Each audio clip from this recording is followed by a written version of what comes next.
Wanneer jy 'n lid van die familie is, uit Secret Agent in Voorkamerstories deur Herman Charles Bosman. In elk geval, toe was daar die vreemdeling, 'n middeljarige man met die naam Losper, met sy tas. Hy het in die poskantoor gesit en Julie Steyn gevra of hy nie dalk vir hom huisvesting vir 'n paar dae kon gee nie, terwyl hy 'n bietjie daar rondkyk. Ek sal dieselfde tariewe betaal as wat ek in die losieshuis in Surest betaal het meneer Losper gesê. Natuurlik nie dat ek dink jy my te veel sal vra nie, maar ek word slegs 'n vasgestelde bedrag deur die departement toegelaat vir akkommodasie en reisuitgawes. Nou luister hier, neef Losper, het Julie Steyn gesê. Jy het my nie vertel wat jou eerste naam is nie. Daarom noem ek jou maar neef Losper. My eerste naam is Org, het die vreemdeling gesê. Nou maar dan, neef Org, het Julie Steyn hervat. Op die manier wat jy praat, kan ek sien dat die gewoontes van die groot Mariko vir jou iets onbekends is. In die eerste plek is ek 'n posmeester en 'n plaasboer. So tussen die rekeninge en die bloutong weet ek nie watter een van die twee die ergste joppie is nie. Ek moet asgries op die mylwa sit en seel was op die possak. En soms raak ek deurmekaar. Dit sou met enige man in my posisie gebeur. Op 'n dag sal dit gebeur dat ek dan 'n belastingseël op my haarmyl plak en 'n half maan met 'n balk op die Bikkersdal se possak brand. Dan sal daar moeilikheid wees.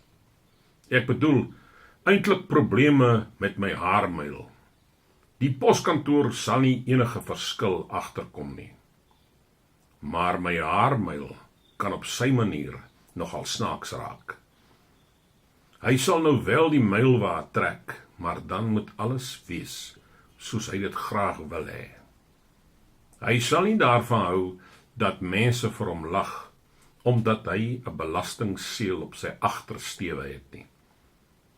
Soms dink ek dat my haarmyl weet dat 'n shilling belastingseël daai ding is wat jy op 'n stukkie papier plak, na jy die vrederegter 'n klomp leuns vertel het. Nee, nie leuns nie, het Gysbert van Tonder om in die rede geval. 'n hele klomp leuns, het Julie Steyn verder bygevoeg. Oor 'n ander man se beeste wat gaan staan en losloop het in sy Lucernlande, terwyl daardie ander man sy siek kind na Surest geneem het. Gysbert van Tonder, wat Julie Steyn se buurman was, het so half uit sy riempiestoel uit opgestaan en toe 'n paar snedige opmerkings oor Julie Steyn en sy haarmyl gemaak. Hy het gesê dat hy nie veel tyd vir beide van hulle gehad het nie. En hy het gesê dat hy verkies het om liewer nie te beskryf hoe sy Lucernlande gelyk het na Julie Steyn se beeste daarmee klaar gespeel het nie. Hy het gesê dat hy nie daar die beskrywing in die teenwoordigheid van 'n vreemdeling wil gebruik nie. Dit het gelyk of meneer Losper wel belang gestel het, en hy het vorentoe gesit om te luister. Dit het ook gelyk of Gysbert van Tonder die woorde wel sou gebruik het, maar ad nodee, wat 'n draadloos gehad het, waarna hy gereeld geluister het egter 'n einde aan die argument gemaak, deur te sê dat dit 'n respektabele voorkamer was, met familieportrette wat aan die mure gehang het. En daar is ook Julie Steyn se vrou in die kombuis, het Atnodee gesê. Hier kan jy nie dieselfde soort taal gebruik as wat in die Volksraad, waar daar net mans is, aanvaarbaar is nie. Eintlik was Yuri Stein se vrou toe nie meer in die kombuis nie. Sedert die jong skoolonderwyser, wat sy hare 'n middelpaadjie gekam het, hier by Bekkersdal opgedag het Yuri Stein se vrou baie belang in opvoedkundige sake begin stel. Gevolglik toe die vreemdeling Org Losper gesê het dat hy van die departement afkomstig was, het Yuri Stein se vrou dadelik gedink, ter oordeel aan sy geveinsde voorkoms, dat hy 'n inspekteur van skole moet wees. En so het sy dus daar en dan 'n boodskap aan die onderwyser gestuur, om hom betyds te waarsku, sodat hy sy sae en hamers, wat hy gebruik het vir sy eie private figuursaagwerk, wat hy voor die klaskamer gedoen het, terwyl die kinders opstelle geskryf het, kon wegbere. Intussen het Yuri Stein sy gevoelens mooi verduidelik. Jy sien, jy kan nie van my verwag om 'n Lucieshuis te bestuur en ook al die ander dinge te doen wat ek moet doen nie, neef Org, het hy gesê. Nietemin is jy baie welkom om hier te bly. En jy kan bly so lank as wat jy wil. Maar net dit, jy moenie aanbied om te betaal nie.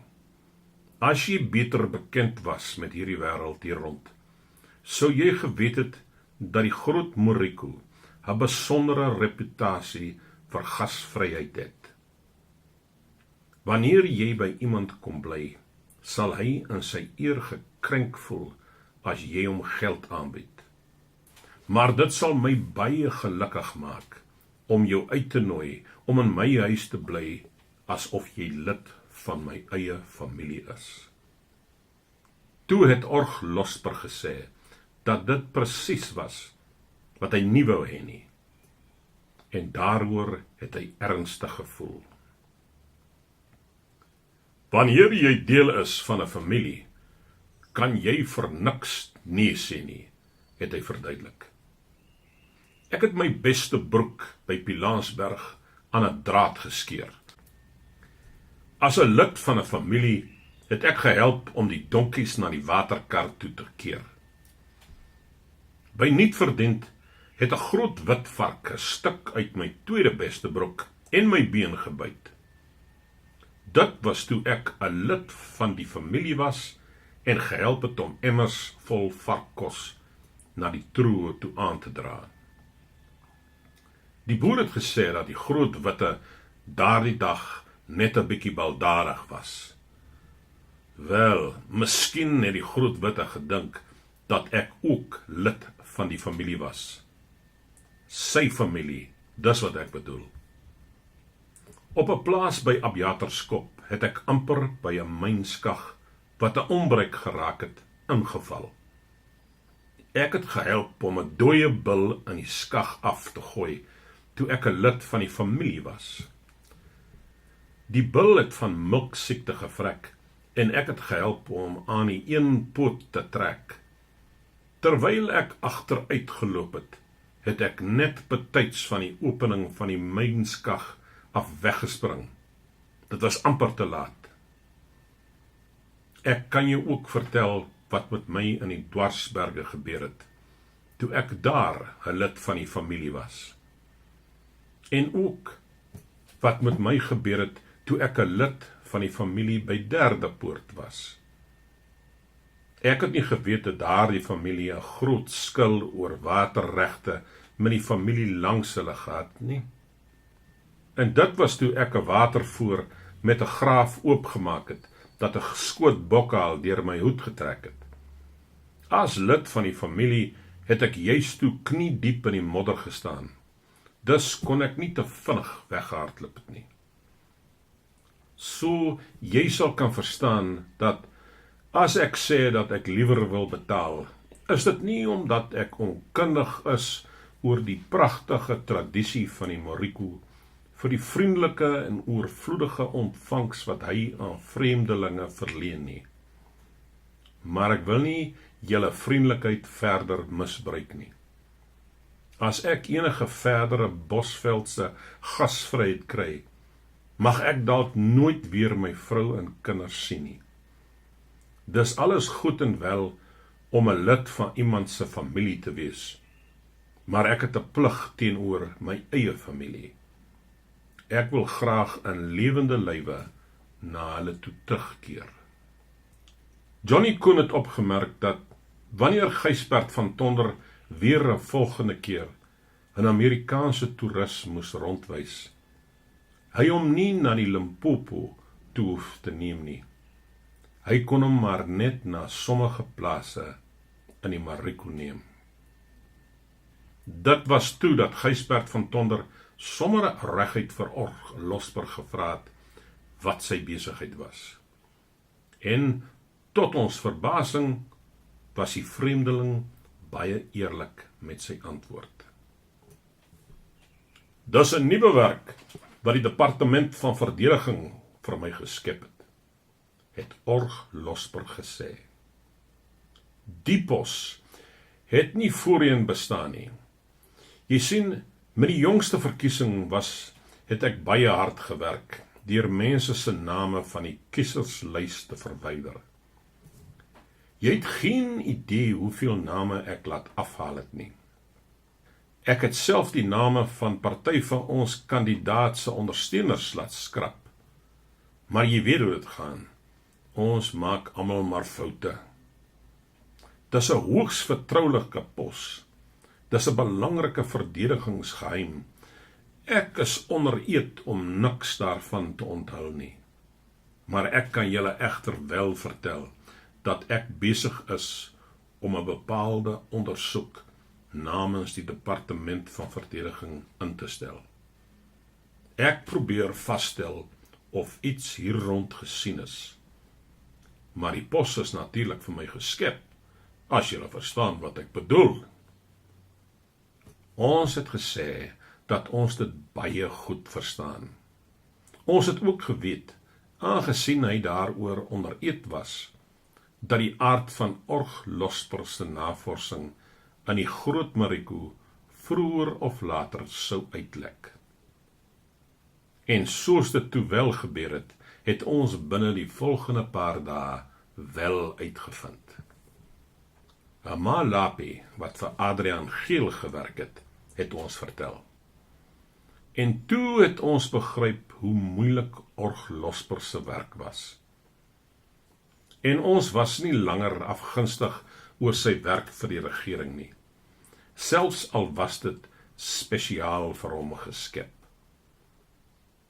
As jy die Mtosas ken, sal jy verstaan waarom Org Losper se werk so moeilik was. Daar was byvoorbeeld net een lid van die Mtosa stam wat al ooit in enige noue kontak met wit mense was. Hy het ongelukkig groot geword tussen die trekboere, wie se laaste stukkie breekware, wat hulle saam uit die Kaap gebring het, amper 'n generasie vroeër gebreek het.